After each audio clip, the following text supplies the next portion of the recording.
Kata P, angka 80 menggambarkan mulut. Biasanya ada tulisan menggambarkan mulut, saudara. Jadi masukin tahun P Gmail 5783, saudaraku. Kita diingatkan kembali tentang perkataan, menjaga perkataan atau mulut. Sekaranglah waktunya Tuhan untuk melakukan pembalikan keadaan. Di tahun P Gmail ini, katakan amin. Di mana Tuhan akan mengubah kutuk, ya susah terus, itu menjadi berkat. Sakit, ya kan, menjadi sembuh. Amin, saudaraku. Terpuruk menjadi terangkat, pecundang menjadi pemenang. Dan tahun ini tahun berkat, saudaraku.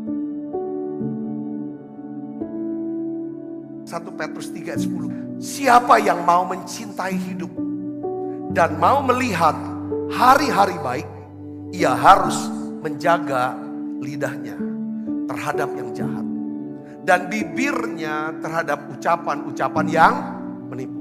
Mengapa perkataan itu penting? Perkataan kita mengarahkan seluruh kehidupan kita. Yakobus 3 ayat 3 sampai 5. Dia mengatakan begini, saudara, mulut kita ini itu seperti kekang buat kuda. Yang bisa kita tinggal arahkan kuda mau pergi kemana. Yang kedua dikasih perumpamaan tentang satu kapal yang besar. Mulut kita ini seperti kemudi.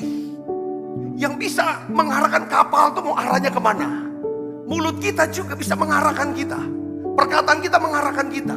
Saudara, secara rohani, apakah kita menjadi orang yang dewasa secara rohani? Saudara akan hidup dalam kesehatan, kesegaran jasmaninya. Saudara punya pergaulan, punya hubungan yang begitu bagus. Pekerjaan, rezeki, bagus. Itu semua dari kata-kata. Efesus 3 ayat 20. Bagi dialah yang dapat melakukan apa? Jauh lebih banyak daripada yang kita doakan atau pikirkan. Seperti yang ternyata dari kuasa yang bekerja di dalam kita. Doa adalah apa yang kita katakan. Kepada siapa? Kepada Tuhan. Katakan amin. Orang yang bisa menguasai diri adalah orang yang bisa menguasai perkataannya dan pikirannya. Jadi ada doa yang kita ucapkan di mana kita bersuara. Ada pikiran-pikiran, kata-kata yang kita masukkan dalam diri kita sendiri. Nah, perempuan ini dia berkata, asal ku jamah saja jubahnya, aku akan. Dia bicara terus pada diri dia. Ketika dia terus berbicara pada diri dia, dia melakukan pengakuan iman. Pikirannya diubahkan. Ketika pikirannya berubah, cara hidupnya berubah, maka hidupnya berubah. Sekarang pertanyaannya, apa yang suka kita katakan, bicarakan keluar, dan kita bicara pada dalam? Apa yang kita suka? Kalau kita ingin hidup dikenyangkan dengan segala kebaikan dan kemurahan Tuhan, kita harus ganti dong kata-kata kita, kata-kata ketakutan, tentang kecemasan kita, kekhawatiran kita. Kita harus ganti dengan kata-kata doa, kata-kata firman, kata-kata iman, kata-kata pengharapan. Yang kedua, kenapa kata-kata itu penting? Karena kata-kata akan menunjukkan siapa kita. Jadi perkataan menunjukkan identitas. Siapa diri kita ini sebenarnya. Jadi orang bisa mengenali siapa diri kita sebenarnya. Orang bisa tahu apa yang ada di hati kita. Dengan cara apa? Mendengar perkataan kita. Yakobus 3 ayat 9 sampai 12. Itu dikatakan begini, saudaraku yang. Apa bisa pohon ara berbuah zaitun? Atau pohon anggur berbuah ara? Bisa enggak mata air asin yang keluar air tawar? Nggak bisa. Dia mau ngomong begini, saudaraku, ya kan? Bahwa kata-kata kita itu menunjukkan siapa kita sebenarnya. Amsal 10 ayat 13. Bibir orang berpengertian terdapat apa? Hikmat. Ini orang ini cerdas nih. Punya pengertian, ini bijaksana.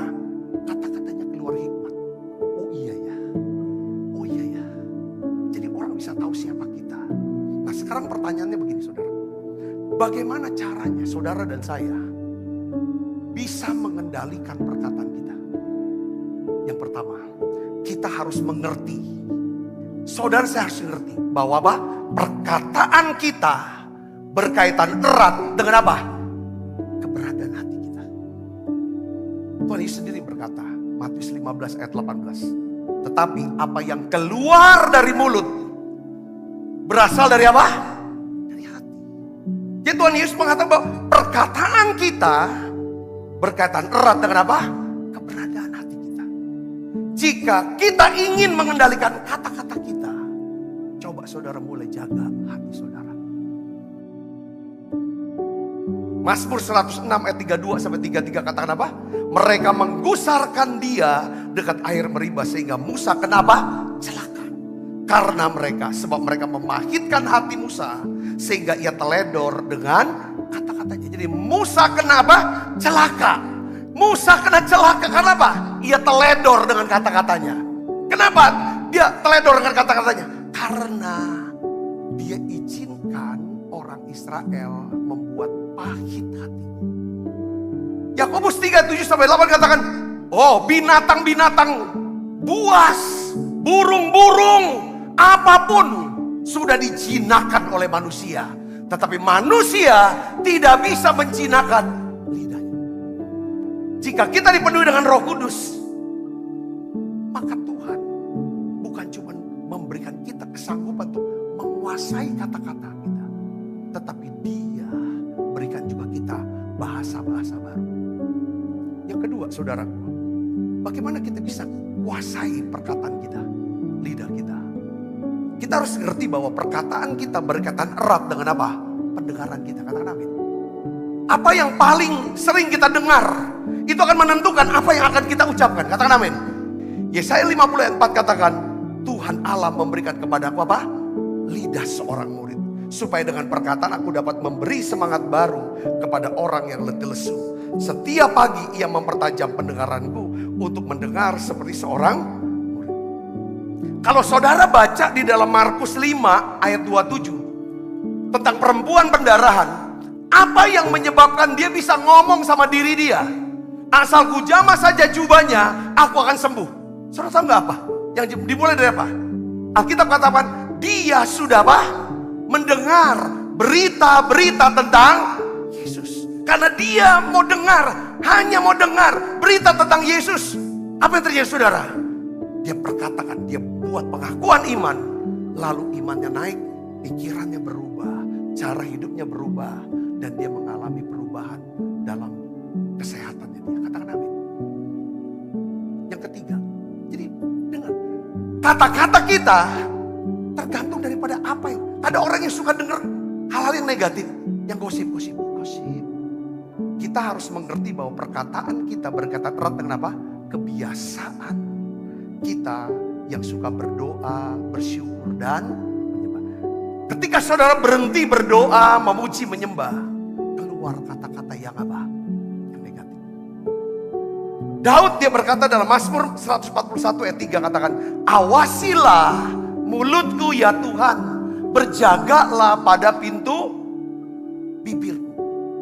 Efesus 6 ayat 18, dalam segala doa dan permohonan berdoalah setiap waktu di dalam roh, dan berjaga-jagalah di dalam doamu itu dengan permohonan yang tidak putus-putusnya untuk segala orang kudus. Berdoa itu penting untuk kesehatan roh dan jiwa. Bernapas itu penting untuk kesehatan tubuh jasmani kita. Kalau kita menyadari bahwa doa itu penting untuk roh dan jiwa kita dan dampaknya pada kesehatan kita, maka saudara harus menjadikan doa sebagai gaya hidup. Daripada kita ngomong sendiri, overthinking, ngomong yang enggak, lebih baik saudara berdoa. Saudara akan lihat, kalau saudara bisa lakukan ini, saudara akan heran, terkagum dengan berkat Tuhan, mujizat Tuhan. Sebab dengan cara itu Tuhan akan melakukan jauh lebih banyak daripada yang saudara doakan atau saudara harapkan.